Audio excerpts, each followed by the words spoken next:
Bonjour et bienvenue dans ce nouveau tutoriel consacré au level. Comment afficher, comment remplacer, comment masquer un level. Alors, j'ai créé une nouvelle scène que j'ai appelée Tuto 27. Voilà, elle est à la base des contents. On la voit ici, c'est le level Tuto 27. Dans Windows, vous pouvez afficher les levels. Donc moi, ma fenêtre s'affiche ici, level. On va voir dans un premier temps comment venir remplacer ce level par un autre.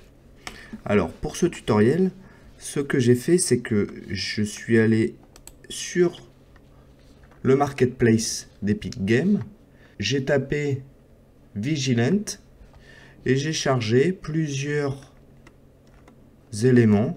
J'ai chargé un avion de combat, un hélicoptère et un avion cargo.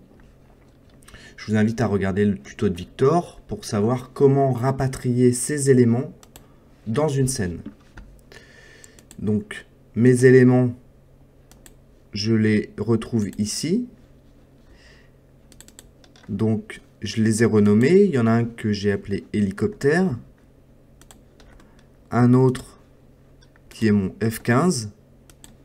Et un dernier qui est un Hercule C-130. Dans un premier temps, on va voir comment remplacer le level tuto 27 par un autre level. C'est-à-dire fermer le tuto 27 et en ouvrir un autre. Donc, dans la fenêtre level, on a un raccourci ici qui permet d'ouvrir le level blueprint. Ça revient à passer par ici, Open Level Blueprint. Donc, je vais cliquer ici. Je vais mettre un raccourci sur la touche 5 de mon pavé numérique, par exemple. Et je vais lui dire Open Level. Donc on a deux possibilités. Soit par nom. Et dans ce cas-là, il faudrait que je connaisse le nom du level à ouvrir. Donc ici, par exemple, dans level, on va venir ouvrir celui-ci. Je vais le copier. Et je le colle. On aurait pu également faire un Open Level by Object Reference et venir ici trouver mon East hélicoptère Mi-8. Ça reviendrait au même.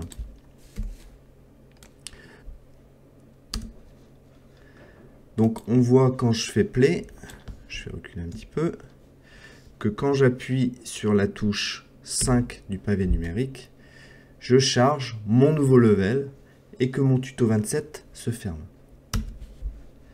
Ça, c'est donc pour le Open.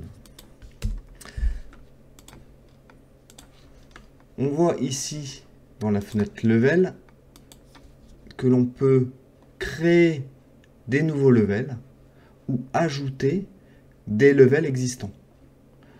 C'est ce que je vais faire maintenant. Je vais ajouter des levels existants et donc je vais aller chercher mes trois levels, c'est-à-dire mon hélicoptère,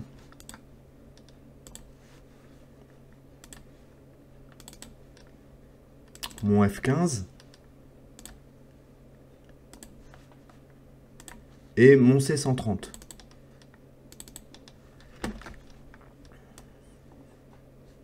Donc ici, je peux afficher ou masquer mes sous-levels. C'est-à-dire que mon tuto 27 et le persistent level, il sera toujours visible. Et on a en dessous des sous-levels.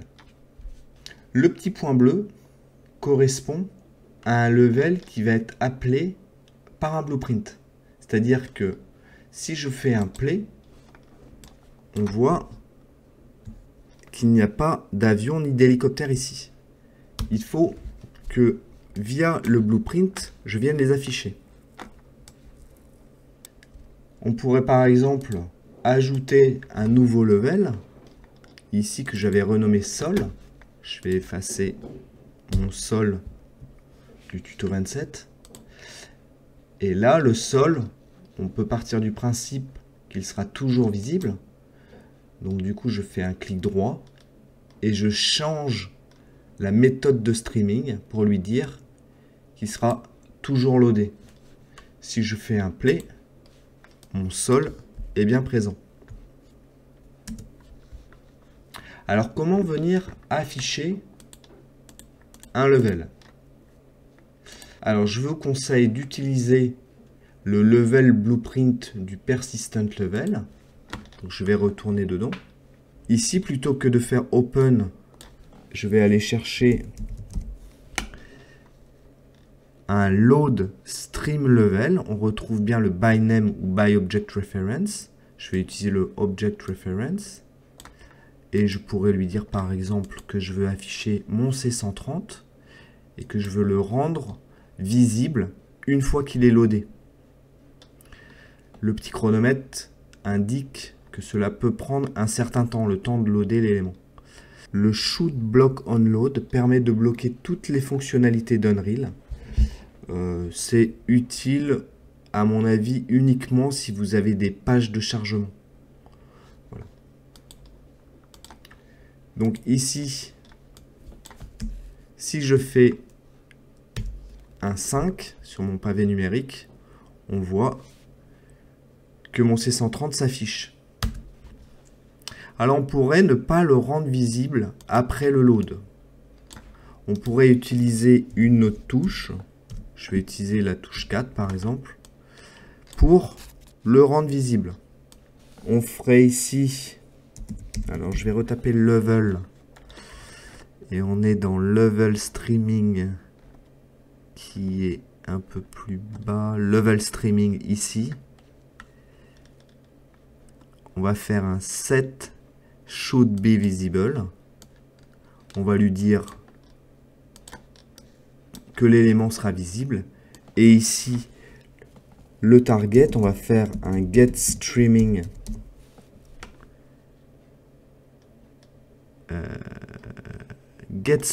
level avec le nom de notre level, C130. Et à partir de là, je fais mon 5 pour le loader, je fais mon 4 pour l'afficher. Si on poursuit,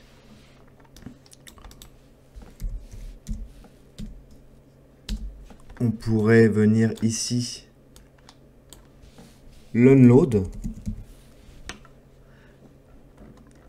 unload stream level by object reference. Pareil, je vais prendre mon C130.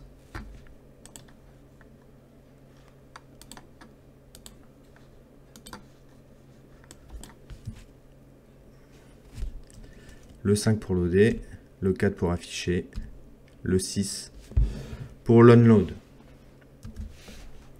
Donc, pourquoi utiliser le streaming level et le fait d'afficher ou non des levels? Parfois, vous avez des scènes assez complexes avec, par exemple, plusieurs infographies. Déjà, il y a un intérêt évident, c'est que si vous partagez le travail à plusieurs personnes peuvent chacune d'entre elles travailler sur un level. Et ensuite, on viendrait justement ajouter les levels à la scène. Il y a un intérêt également qui est dans l'organisation. C'est-à-dire que vous pouvez connaître, par exemple, si on va sur le sol, c'est-à-dire ici, le level qui est actuellement sélectionné, qu'on appelle le current level. On pourrait venir ajouter des éléments. Ils ne viendraient se mettre que dans ce level. C'est-à-dire qu'ici, on pourrait, dans le Word Outliner, afficher uniquement les éléments qui appartiennent au current level. Et on voit qu'on a notre cône, notre cube et notre sol, qui est appelé cylindre. Donc on peut sélectionner les différents sous-levels ou le persistent level sur le viewport, ici en bas. on pourrait aller sélectionner hélicoptère. On voit que hélicoptère vient de passer en bleu. On pourrait également sélectionner le current level en cliquant 2 fois sur un level. Voilà, on voit qu'il passe en bleu. La dernière solution est de le sélectionner et d'appuyer sur Entrée. Si nos cubes ici, on ne les voulait pas dans le sol, sur le level sol, mais sur le persistent level, on passerait notre persistent level en current level. Voilà, il passe en bleu. On viendrait sélectionner les objets qu'on souhaite migrer. Et ici dans level, on ferait un move selection to current level. Et on voit maintenant que les objets sont passés ici et qu'ils ont disparu du sol. Donc c'est plutôt pratique pour s'organiser, pour avoir des infographies assez complexes, chacune d'elles sur un niveau. On pourrait ici par exemple, si on retourne sur le persistent level, lui dire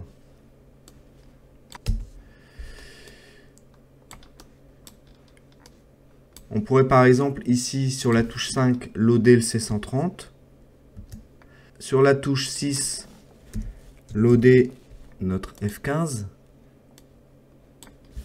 et sur la touche 6 loader notre hélicoptère.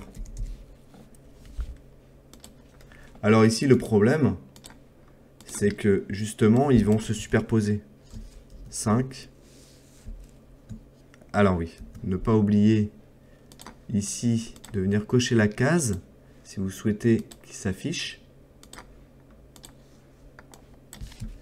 Si j'appuie sur 5, on voit notre C130. Sur 4, on vient de voir apparaître une aile du F15.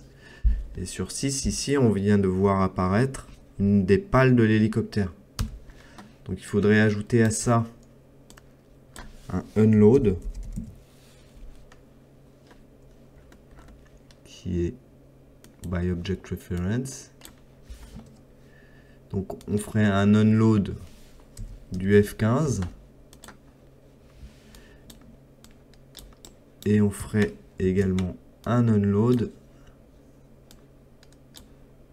ici de notre hélicoptère. De la même manière, en dessous,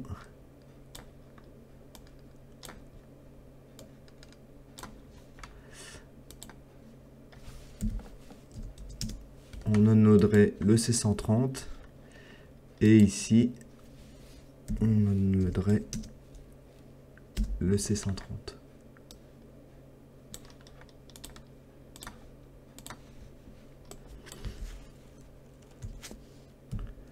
Voilà, sur la touche 4, j'affiche mon F15. Si j'appuie sur la touche 5, j'affiche mon C130 et je masque mon F15.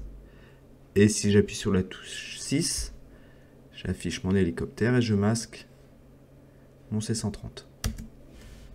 Donc dans l'idéal, ici, quand même, on ferait un is level loaded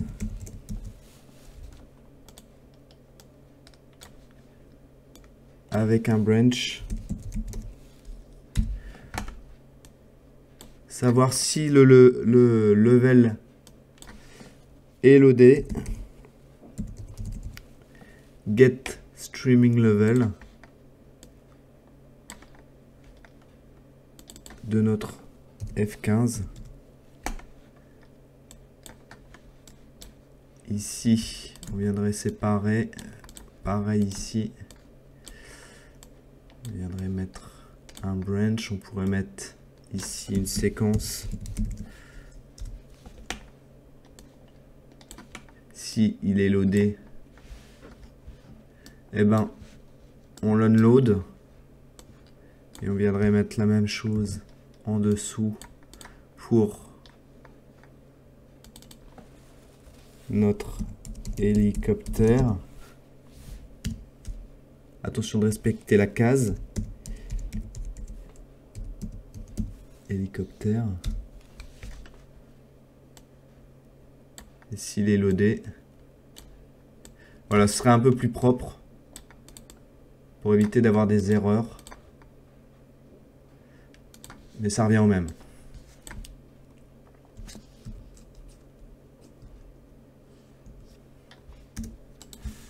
Donc dans les options de level streaming, on retrouve le fait de savoir un get, est-ce qu'on est loadé, est-ce qu'on est visible, est-ce qu'on doit bloquer sur le load, sur l'unload. Et pareil, les sets comme on a vu précédemment, est-ce qu'il doit être visible, est-ce qu'il doit être loadé.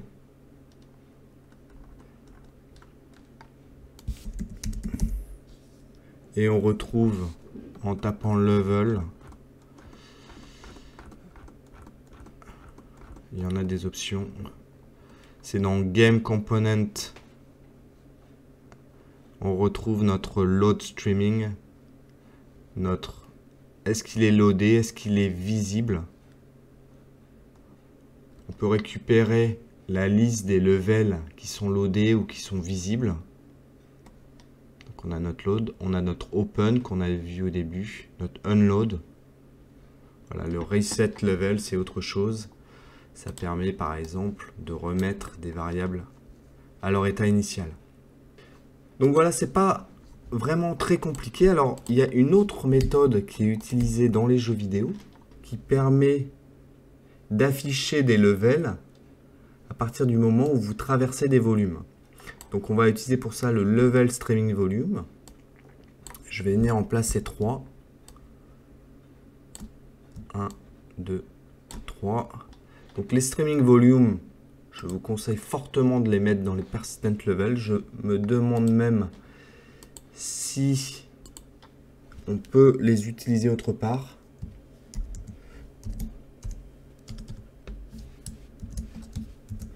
Je vais le renommer.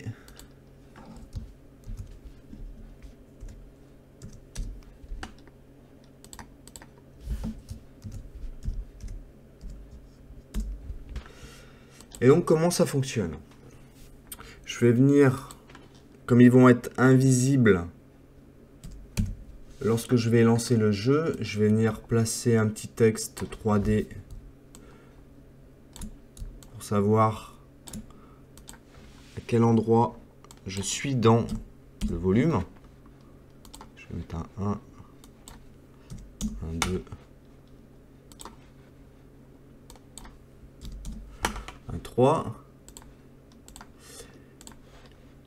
Et ici, à côté de level, sur le Summon Level Details, excusez-moi pour la prononciation, vous pouvez aller chercher le F15 par exemple, et le lui dire,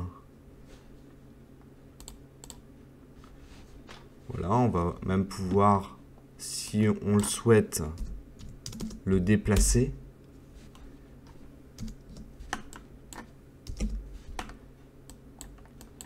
Ce qu'on va faire ici, on va pouvoir le déplacer sur le côté, on va même le mettre à -1000. Je suis obligé de recliquer sur la case.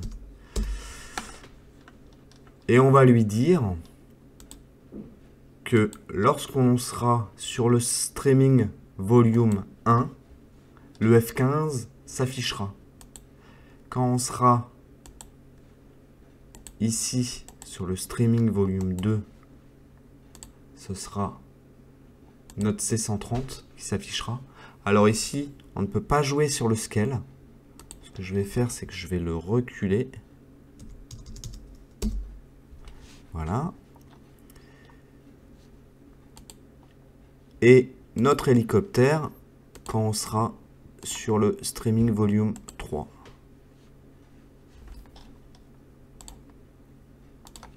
Et je vais le décaler. Alors ça va être ici.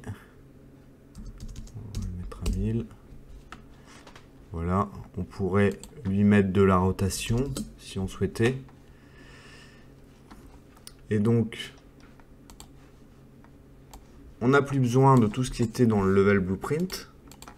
Quand on appuie sur play, on voit que ici on a nos 3 chiffres. Si je viens sur le 1,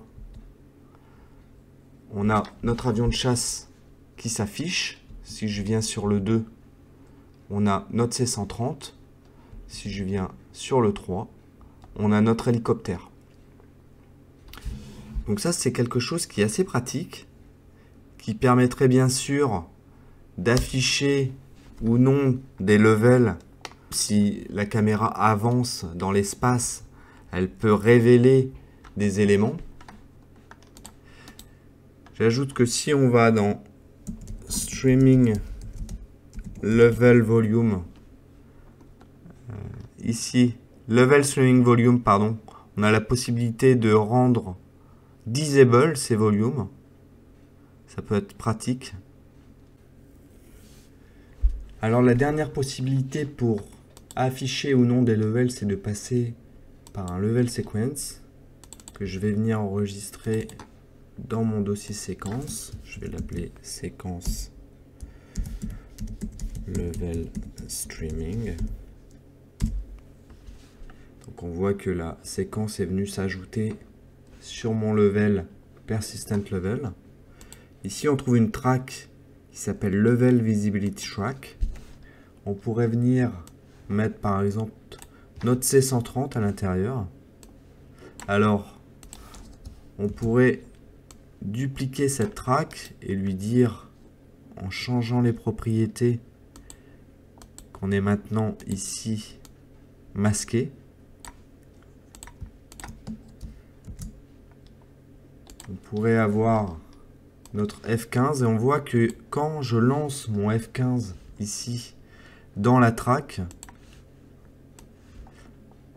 il l'ajoute au C130. C'est la même chose dans les propriétés. Vous pouvez venir dilater le C130 ici. Propriété C130 delete pour ne garder que le F15. Et on pourrait comme ça venir afficher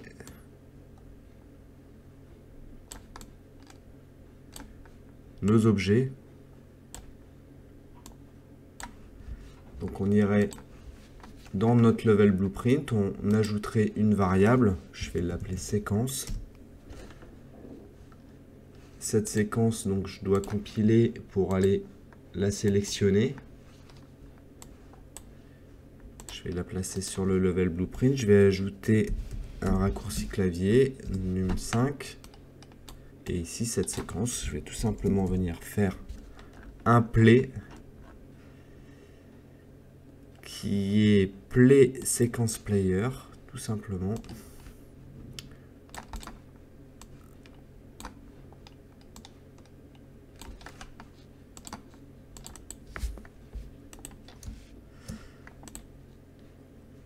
Ce que je vais faire, c'est que je vais la masquer au début.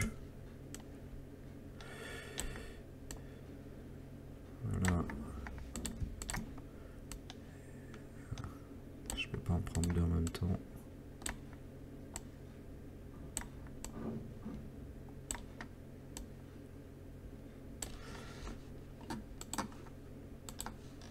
Voilà. J'appuie sur 5. Mon C130 s'affiche, puis mon F15.